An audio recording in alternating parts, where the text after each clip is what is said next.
নমস্কার বন্ধুরা, চিকেন চাপ করছি খুব সহজভাবে অল্প সময়ে।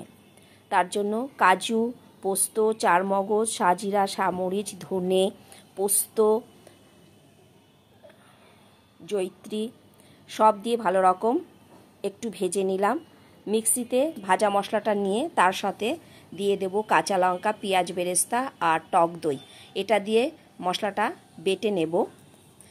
বেটে নেওয়ার পর চিকেনের পিস নিয়ে সেগুলোকে একটু কেটে নেব, মশলাটা যাতে ভালো করে ঢোকে।